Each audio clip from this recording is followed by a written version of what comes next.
mga kalunglong, welcome back po dito sa aming channel, Lumaga Vlog. It's me, Arcelay. And for today's vlog ay mangunguha ulit kami ng Chico Part 2.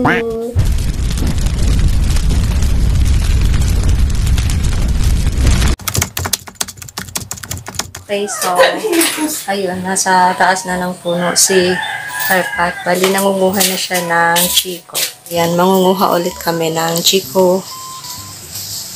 Ngayon, nasa Arpat. Nasa bubong siya. Nung nakaraan, nag-harvest din kami ng Chico. Tapos, ito, pangalawang pag-harvest ng Chico. So, malalaki na yung ibang Chico.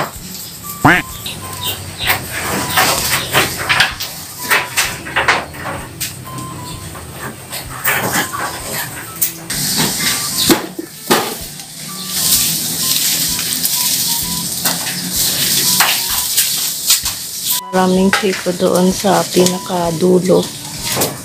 Kaso, sobrang taas. No? Ginagawa mo! Ito man, nakikita lang ito. Tao mo. Ayun.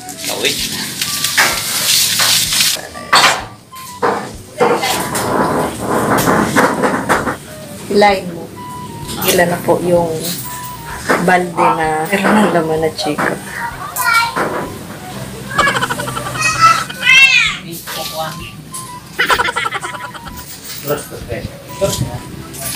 Walang ka.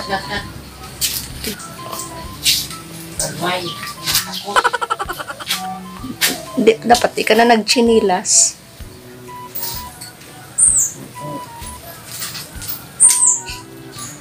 Kung tutuusin, mababa lang siya. Kaso yung mga sanga, pahaba.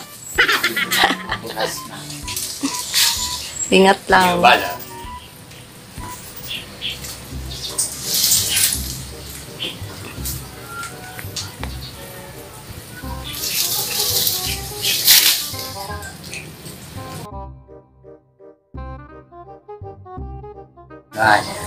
Ayan, so kinukuha na po yung ma-harvest na Chico. Madami.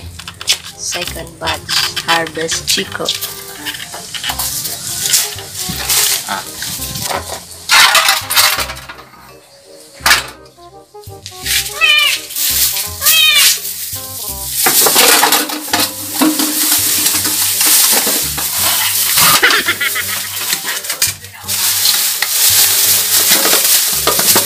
Wow. Ayan guys. So, yung ibang Chico, ang lalaki. Mamaya, lilinisan natin yan. Diba, Meng? Si Miming ang maglilinis ng Chico. Meron nakuhang medyo malapit ng mahinog. Kumbaga, nahihinog siya sa, sa puno. Dito kami nagsaing kasi nawala na kami ng gas sa stove.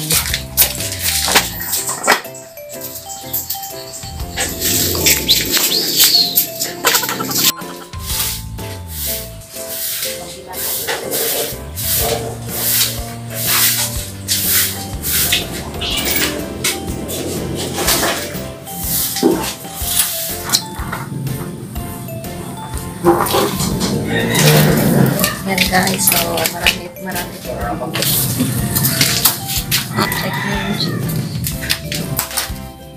ito na yung pangalawang balde. Tapos ito yung kanyang nauna. Bawal yan sa mamiming ang Chico. Bawal. Ang mga Chico daw ay bawal sa mga aso at pusa. Kasi parang napopoison sila. Katulad nung nangyari dito sa mga dating aso namin, kumain sila ng mga Chico. So, ayun, sunod-sunod silang namatay. Sanday. Yung ipagtapukan na pulukan eh. May ikuha na po. May kinain Ano na yan? ng ibon. Good catcher ka pala ng Chico, Uncle Tars. Good catcher ka pala. Ang hinog na Chico, nahinog na rin siya sa puno ng Chico. O, kinain na rin siya ng ibon.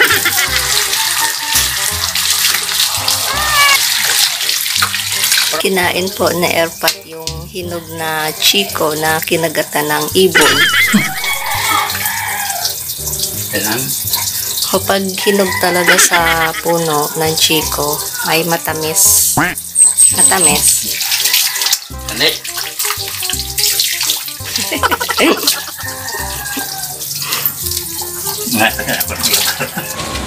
Dito naman sa pating side, nangunguha ng Chico.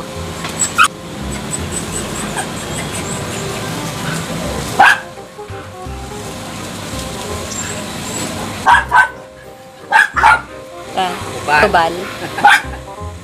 Hinog sa puno.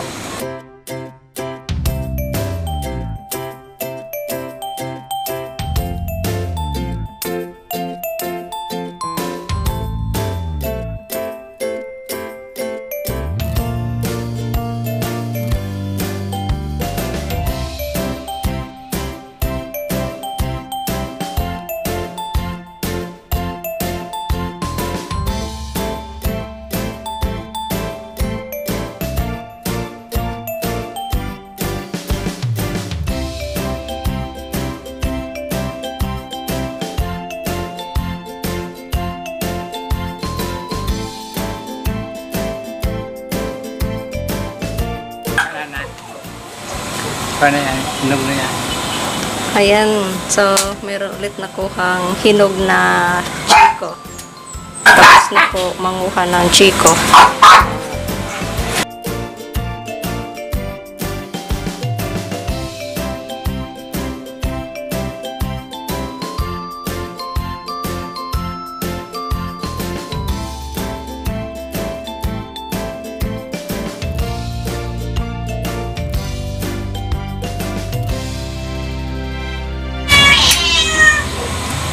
Okay, so ito yung nakuha namin na Chico. Tapos, ayun po yung sa bande. So, mas marami yung na-harvest ngayon. Tapos, ito naman yung malapit ng mahinog. The following day. So guys, so ngayon po, lilinisan na po muna natin yung mga Chico. So, ito po yung Chico na na-harvest namin kahapon. Actually, si Father yung umakyat ng puno. So, ngayon, magagamit ako ng guantes. Para hindi dumikit yung mga dagta sa aking kamay. Kasi nung last time, naglinis din ako ng mga Chico. So, dumikit talaga yung dagta sa aking kamay. So, gagamit tayo ng guantes. So, ayan po yung mga Chico. So, aalisan na po natin siya ng dagta. Let's go!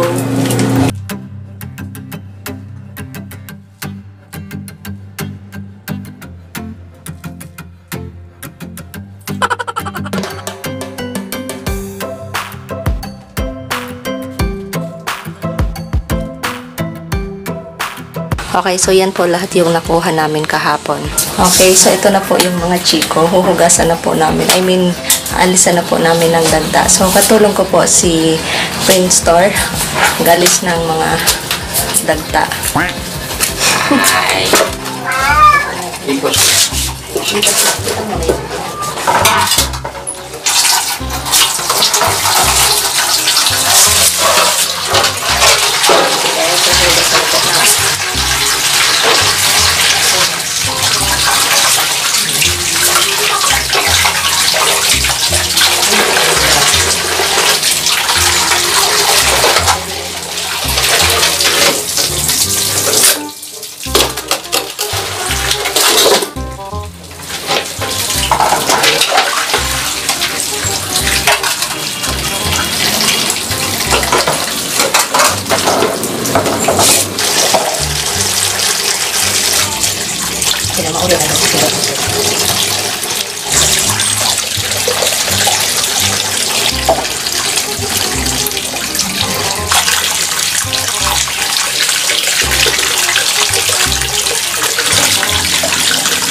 nag-ilot ang bahay.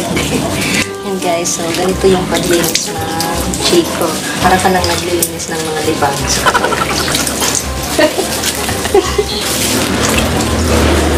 Alis namin yung parang libag dito sa Chico. So, inaalisan namin siya ng hita. Parang naglilinis ka lang ng libag sa katawan.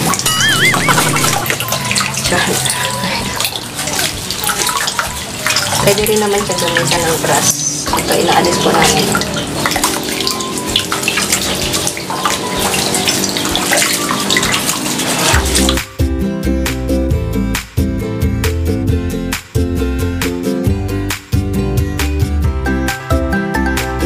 Guys, hindi pa rin ito. Linis. Maganda kasi pag nalilinisan, nag-aalis ka rin ng libag. Pag naliligo. Diba? Pag naliligo siya, naalis mo yung libag mo sa katawan. Parang ganito lang sa Chico. Chico na to ay matagal na. Pinamita ito ng aming lolo. Dati noon, ang bunga nito sobrang lalaki. Tapos sobrang tamis talaga to pag naliligo. Noon, naalala ko na yung si lolo yung santo, bangko. Yan kayo, no? Tapos yung bayakas. Ano sa pasiluwa? Ang ano siya, santo, bangko. May kayo. Hindi ba yan? Pag sinaling yan, sinaling yan.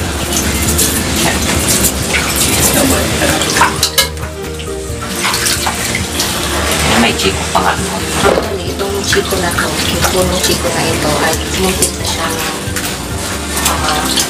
buwan na ulang mag-blend na 2030. Akala namin, umamatay na yan. Subuto na lang at hindi pala. Nariyon na, nagawa lang siya ng konti.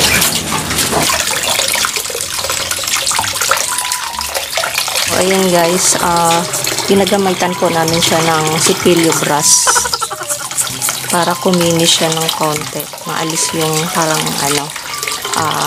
itim-itim. Pero wag naman sobrang kiskisin masyado kasi baka masugat.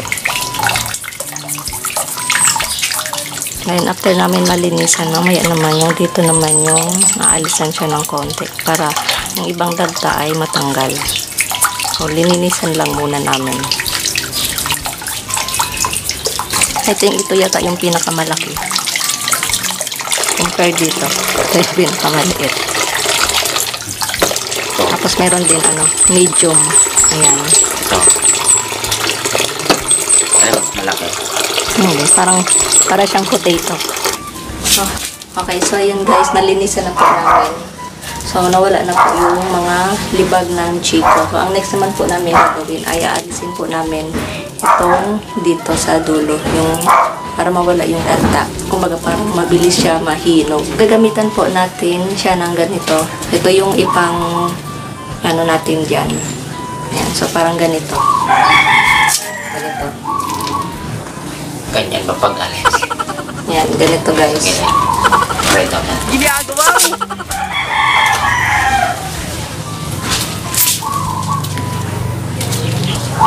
Ito po yung tinatanggal. Ito lang yung laki ng butas.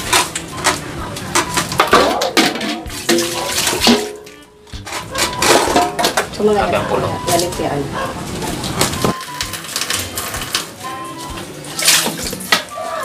Pagdilit na lang ito. Kambalog na. Okay, nagdilit ito.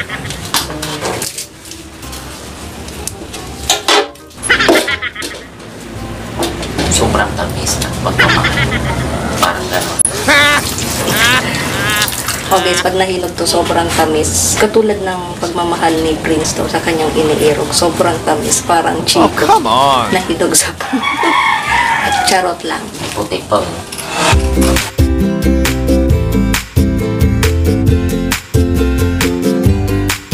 Natanggal na po namin yung mga dagta. Ito yung natanggal na ng dagta. So, huhugasan na lang ng konti. Finalize na. Then mamaya i-atado na natin ito. Tapos i-benta natin. For sale. Joke lang. Hati-hatiin po ulit.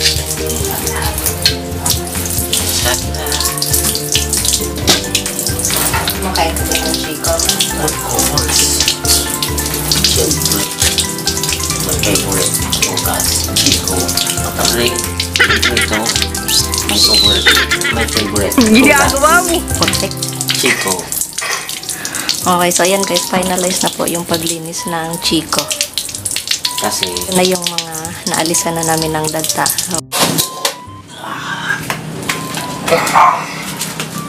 Oo.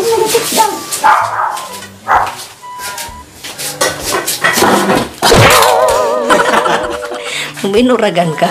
Yung pinagabagsak.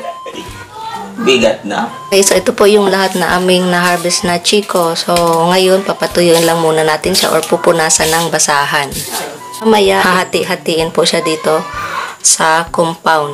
Pupunasan po muna natin yung chiko para matuyo po.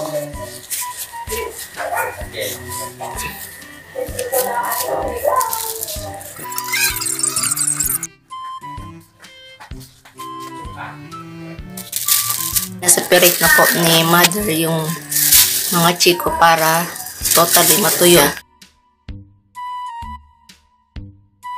Meron pa ako ditong ginawang leche flan. So, epic fail po siya. Kaya, so yan po ang itsura na ginawa kong leche flan. White sugar po yung ginamit ko. Wala po kasing brown sugar. So, kaya ayan yung itsura niya. So, epic fail talaga. Yung pang dessert natin. Leche flan, tapos yung chiko. Ito po yung chiko ay, yan po yung hinog sa puno. Tinitikman na po ni Prince Store yung chiko. Anong masasabi mo sa chiko? Masarap, matamis. Parang kasing tamis ng pagmamahal mo kay Maribik lang. Joke lang. Okay na pa. Matamis po.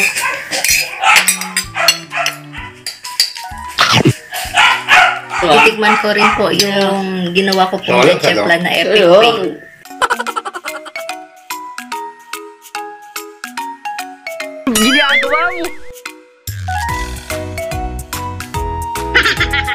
Matamis po siya. Okay naman yung lasa.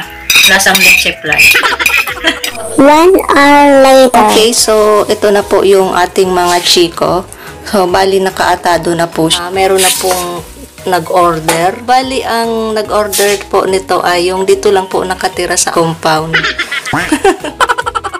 So, actually, hati-hati po talaga sa chiko. So, ito po yung mga chiko. Nakalatag lang siya dito sa sahig. So, mamaya ay i-distribute na po namin yan. So, dito na rin po magtatapos ang aming vlog. At kasama ko rin po sa vlog na ito si Prince Store. Don't forget to subscribe and hit our notification bell para lagi kayong updated kapag may latest video kami.